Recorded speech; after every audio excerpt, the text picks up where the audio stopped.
Cylinder কেনার পর সিলিন্ডারে টমেটোর ব্যবহার অবশ্যই করুন। তারপরে দেখুন ম্যাজিক, চমকে যাবেন। সেই সাথে জেনে নিন ফ্রিজের ভেতরে চশমা রাখলে কি হয়। আরও জেনে নিন গুরুত্বপূর্ণ কিছু টিপস।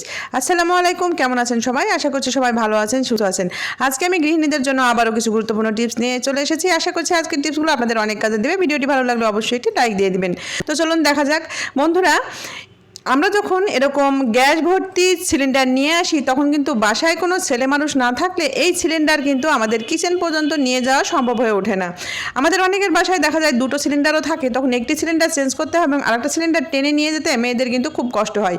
তো আপনি কীভাবে সিলিন্ডারটা কিচেন পর্যন্ত নিয়ে যাবেন দেখে নিন। বন্ধুরা, এখানে নিয়েছি আমি একটি পাপোশ, বা আপনারা যে কোনো ম্যাট ব্যবহার করতে পারেন। তো এবারে আমি পাপোশটার ওপরে তুলে দিলাম এই গ্যাস ভর্তি সিলিন্ডারটা। এই সিলিন্ডারটা কিন্তু আমার একার পক্ষে বহন করা সম্ভব না। এবারে আমি এটা পাপোশের উপরে উঠিয়ে দেওয়ার পরে দেখুন আমি এইভাবে এক সাইড থেকে টেনে টেনে এই ভারী সিলিন্ডার কিন্তু নিয়ে যেতে পারছি। এরকম টিপস যদি জানা থাকে তাহলে কিন্তু গৃহিণীদের কাজ করা কোনো ব্যাপারই না। আমি এভাবেই কিন্তু কিচেন পর্যন্ত নিয়ে যাব। এবারে চলে যাচ্ছি পরবর্তী টিপসে।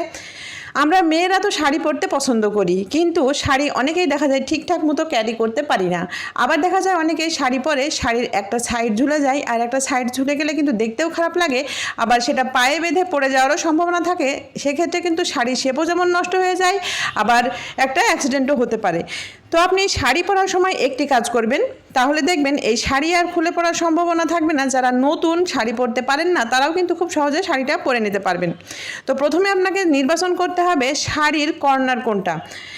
যে কর্নারটা আপনি পেটিকোটের সাথে গুজবেন সেই কর্নারটা আপনার নিয়ে নিতে হবে। তো দেখুন আমি এই শাড়িটার যেই সাইডটা আমি পেটিকোটের সাথে গুজবো, প্রথমেই যেটা গুজবো সেই কর্নারটা নিয়ে নিলাম।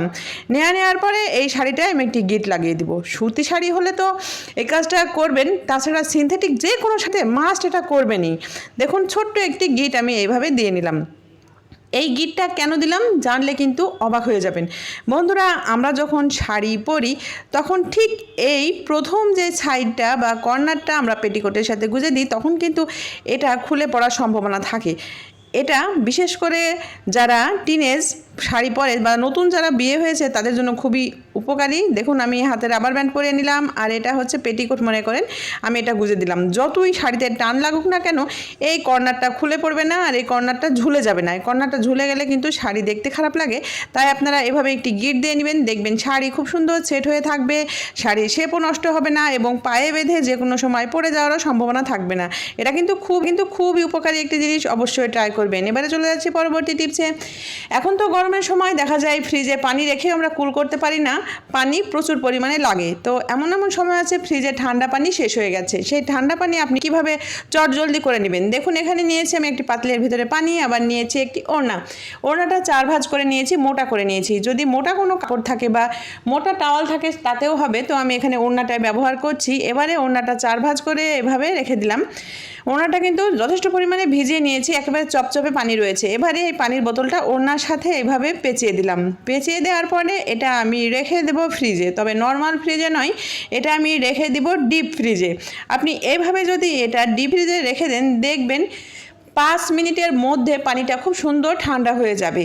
তো দেখুন আমি এভাবে ডিপ ফ্রিজে রেখে দিলাম। এই কাপড়টা ভেজা হওয়ার কারণে খুব দ্রুত পানিটা ঠান্ডা হবে। নর্মালি আপনি বোতল রাখলে যে সময় লাগবে তার থেকে আরও অর্ধেকেরও কম সময়ে কিন্তু পানিটা ঠান্ডা হয়ে যাবে। আপনারা যে কোনো সময় এই টিপসটা কাজে লাগিয়ে অল্প সময়ে পানি আপনারা ঠান্ডা করে নিতে পারবেন। তো আশা করছি এই টিপসটা আপনাদের কাজে দেবে। এবারে চলে যাচ্ছি পরবর্তী টিপসে। আমরা কিন্তু বাসায় দেখা যায় চশমা ব্যবহার করি, বিশেষ করে বাসায় যারা বয়স্ক আছেন চোখে কম দেখেন তারা তো চশমা ব্যবহার করেনি। পাশাপাশি আপনাদের সানগ্লাস বা যে কোনো গ্লাস আপনারা যখন পরবেন তখন দেখবেন এই টিপসটা খুবই উপকারী হবে। এখানে নিয়েছি আমি একটি চশমা, আর এটা কিন্তু পাওয়ার চশমাও নয় আবার সানগ্লাসও নয়। এই চশমাটা দেখুন কী পরিমাণ দাগ পড়ে গেছে। আপনারা যে কোনো চশমা এই টিপসটার মাধ্যমে নতুন করে নিতে পারবেন। এবারে চশমাটা আমি দেখাচ্ছি যে আমরা সবসময় যখন সংসারের কাজ করি হাতের কাছে যেটা পাই সেটা দিয়ে চশমাটা মুছে ফেলি। যে ওড়নাটা বা শাড়িটা পরে আছেন সেটার আঁচল দিয়ে কিন্তু দেখা যায় চশমাটা মোছা হয়ে যায়। এটা কিন্তু চশমার জন্য খুব ক্ষতিকারক, কেননা যে পোশাকগুলো আমরা পরি তাতে ধুলাবালি লেগেই থাকে। আপনি এটা দিয়ে যখনই চশমার গ্লাসটা মুছবেন তখন কিন্তু এটা দাগ পড়ে যাবে। তো যখনই দেখবেন চশমাটা আপনি দাগ পড়ে গেছে যে কোনোভাবে, তখন এটা আপনারা ডিপ ফ্রিজে রেখে দেবেন। ডিপ ফ্রিজে জাস্ট এইভাবে 1 মিনিট রেখে দিবেন, খুব বেশি যে রাখতে হবে তা না। আপনারা ধরুন বাইরে ঘুরতে যাচ্ছেন, আপনাদের সানগ্লাসটাও এভাবে ডিপ ফ্রিজে 1 মিনিট রেখে দিবেন, খুব বেশি সময় রাখা লাগবে না। তো দেখুন আমি এইভাবে রেখে দিলাম এবং এটা 1 মিনিট পরে খুলে নিচ্ছি। খুলতেই দেখবেন এই চশমাটা একেবারে ঘেমে একেবারে ঘোলা হয়ে গেছে। দেখুন ঠিক ঠিক গরম হাওয়া লাগলে যেমন ঘোলা হয়ে যায়, ঠিক ঠান্ডাতেও ঠিক একইভাবে এরকম ঘোলা হয়ে যাবে। তখন আপনারা যে কোনো সফট কাপড় দিয়ে এটা মুছে নেবেন। অবশ্যই কিন্তু কাপড়টা পরিষ্কার হতে হবে। যে কোনো পরিষ্কার কাপড় দিয়ে বা চশমার মধ্যে যে নির্দিষ্ট একটা কাপড় থাকে সেটা দিয়ে মুছতে পারেন বা কোনো পরিষ্কার গেঞ্জি কাপড় দিয়ে মুছতে পারেন। দেখুন আমি এইভাবে মুছে নিচ্ছি। এইভাবে মুছে নিতেই আপনার চশমাটা একেবারে নতুন হয়ে যাবে। যে কোনো পুরনো চশমা আপনি এভাবে কিন্তু নতুন করে নিতে পারেন। আপনারা কল্পনাও করতে পারবেন না যে কত দ্রুত এই গ্লাসগুলো পরিষ্কার হয়ে যাবে। এভাবে শুধু এই নর্মাল চশমাই নয়, আপনারা সানগ্লাসও কিন্তু একেবারে চকচকা করে নিতে পারবেন। এটা কিন্তু খুবই কার্যকারী একটি টিপস। এই টিপসটা এতদিন যারা অ্যাপ্লাই করেছে সবাই ভালো রেজাল্ট পেয়েছে। আপনারা অবশ্যই ট্রাই করে দেখবেন। দেখুন আমি একটা গ্লাস মুছে নিয়েছি, গ্লাসটা কতটা ঝকঝকে চকচকে হয়ে গেল। এবং আরও একটি গ্লাস আমি এইভাবে মুছে নিচ্ছি।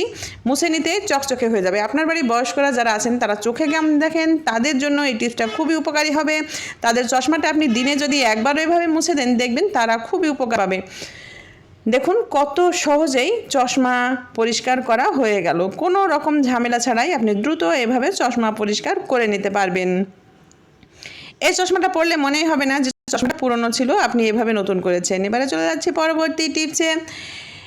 আমরা তো গ্যাস সিলিন্ডার যখন রাখি, গ্যাসের সিলিন্ডারের নিচে দেখা যায় মরিচার দাগ পড়ে যায়। আর এই দাগটা কিন্তু এত পরিমাণে গভীর হয়ে পড়ে যে সহজে কিন্তু উঠতে চায় না। আর এটা দীর্ঘদিন পড়তে পড়তে দাগটা পার্মানেন্ট হয়ে যায়। আর যদি হয় কোনো হোয়াইট কালারের টাইলস, তাহলে কিন্তু এটা দেখতে খারাপ লাগে। তো আপনি সিলিন্ডার চেঞ্জ করার পরই এই কাজটি করবেন। নতুন সিলিন্ডার যখন আসবে, আপনি পুরনো সিলিন্ডারটা যখন এভাবে এখান থেকে সরিয়ে ফেলবেন, তখনই কিন্তু এই কাজটা করবেন। দেখুন এখানে নিয়েছি আমি টমেটো।